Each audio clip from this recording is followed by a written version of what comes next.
Hey everyone, welcome to this rapid-fire explainer of today's most crucial headlines. We've got a lot of fascinating ground to cover today, drawing directly from the August 9th Global Chronicle briefs. Our goal is to give you a true 360-degree view of our world right now, keeping things sharp and completely objective, just like a professional international news broadcast. So let's just dive right in, shall we? To efficiently process today's massive news cycle, we're going to break this explainer down into four main blocks. We'll start with national affairs and politics, move on to the global stage, tackle extreme weather and disasters, and finally wrap up with culture, sports, and society. All right, kicking things off with Section 1, National Affairs and Politics, from protests to space tech. Scanning the national briefs, we're definitely seeing some disruption right across the board. In Jharkhand, things are getting pretty tense as the JPSC protests hit day 16.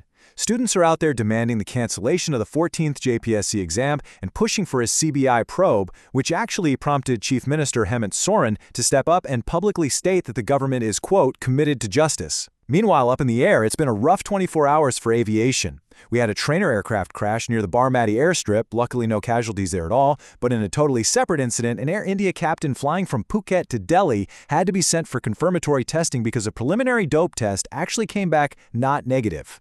And rounding out this slide, over at JNU, an auditorium booking for a book discussion featuring Umar Khalid was canceled, so they've had to completely relocate that event to an alternate venue.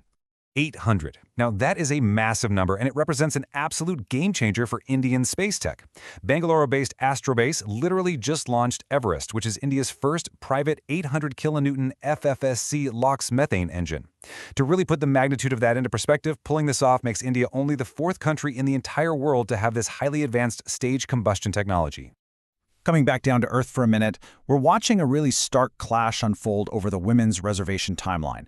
This is basically a battle of two very different approaches. On one hand, you've got P. Chidambaram pushing super hard for the 33% quota implementation to happen before the 2029 elections. He's actually going as far as calling the current legislative delay mischievous. On the flip side, Kiren Rijiju is standing completely firm. He insists that the rollout absolutely must stay linked to procedural prerequisites, specifically waiting on the upcoming census and delimitation data. And you know that kind of friction over rules and timelines? It extends straight into digital sovereignty too. Today, the government delivered a very direct, decisive mandate straight to Meta, telling them to follow Indian law, not just global rules. It's a major flex to establish local digital authority. And speaking of the digital world, Dharmendra Pradhan hit the nail on the head today regarding Gen Z, explicitly pointing out that they are a growing political and social force that policymakers literally can't afford to ignore anymore. Wrapping up our domestic politics block, we've got three quick key updates. First, there was an alleged security breach around Mamata Banerjee today. Reports are saying her car was pelted with stones during a TMC visit. Second, on the diplomatic side of things, Prime Minister Modi and J.D. Vance got on a call to talk U.S.-India ties, and Modi actually took a moment to congratulate Vance on becoming a father again. Finally, a huge story out of the legal academic space. Over 450 students at Nalsar are officially opposing Chief Justice of India Surya Kant as their convocation guest. They are pushing back specifically because of remarks he previously made regarding the Jantar Mantar protests.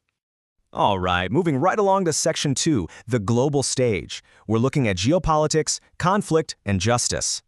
Taking a look at the Middle East today, the geopolitical lines are staying firmly drawn. Israeli Prime Minister Benjamin Netanyahu came out and explicitly rejected Donald Trump's 15-point proposal for Gaza. The official stance from Israel is totally unequivocal on this. They are stating there will be absolutely no pullout until there is a genuine disarmament of Hamas. Zooming out to the rest of the globe, we are tracking a bunch of rapid-fire developments. Over in the U.S., Todd Blanche has officially been confirmed as Attorney General, and word is the administration is looking for a Cuban official to help lead a transition in Havana. Meanwhile, in Russia, the economic ripple effects of the war are hitting the ultra-wealthy. Billionaire Tatiana Kim's massive Wildberries empire was reportedly struck by Ukrainian airstrikes today.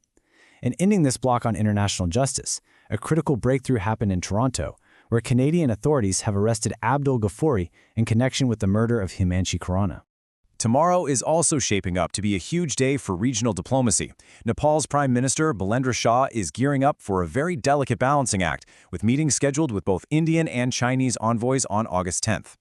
Oh, and in the sports administration world, FIFA definitely made some waves today, publicly slamming what they are calling a concerted effort to completely undermine their president, Gianni Infantino.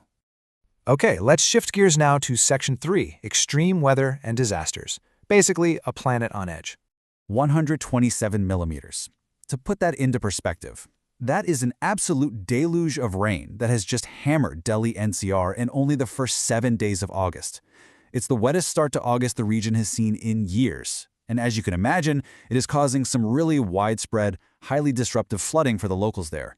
But listen, it is not just India right now. We are looking at a truly global climate crisis with concurrent emergencies popping up everywhere.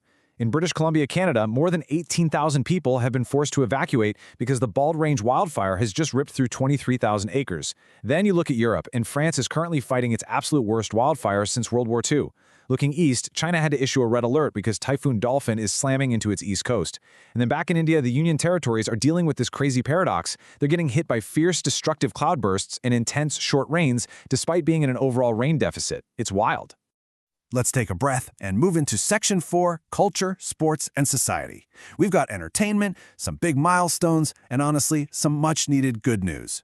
Starting at the box office, Christopher Nolan's newest epic, The Odyssey, is officially a massive smash hit. And it's not just the big cities. It is packing theaters in smaller cities too, just drawing huge crowds everywhere. And of course, it's already creating viral fashion moments. At the red carpet premiere, Zainab Jallah showed up in this incredible gold-hooded gown that reportedly caught the eye of Zendaya herself. Looking ahead to civic milestones, 99.95%.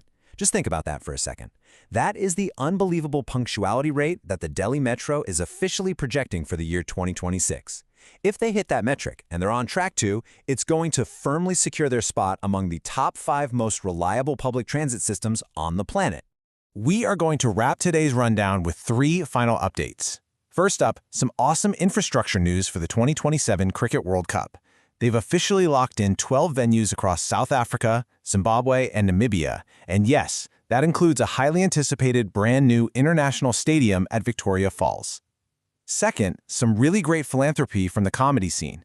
Comedian Samay Raina just donated 10 lakh rupees to the Assam flood relief efforts, which actually got a very public thank you from Chief Minister Hemanta. And finally, in a crossover you probably didn't see coming, former Delhi Chief Minister Arvind Kejriwal actually went on creator Sarthak Goswin's meme reaction series this week, just casually reacting to viral memes about his own life and political career with a surprisingly good sense of humor. And that, everyone, brings us to the end of today's Explainer. When we step back and look at this massive sweep of information we just covered, I mean, from the successful firing of that Everest engine, to the heartbreaking wildfires over in France, to the really firm diplomatic lines being drawn in the Middle East, you kind of have to stop and wonder how all these intersecting events are going to shape our very near future. So I'll leave you with this. From the shifting political landscapes to these completely unprecedented weather extremes, which of today's headlines do you think will actually have the greatest impact on our tomorrow? Thank you so much for exploring the news with us today, and as always, keep questioning the world around you.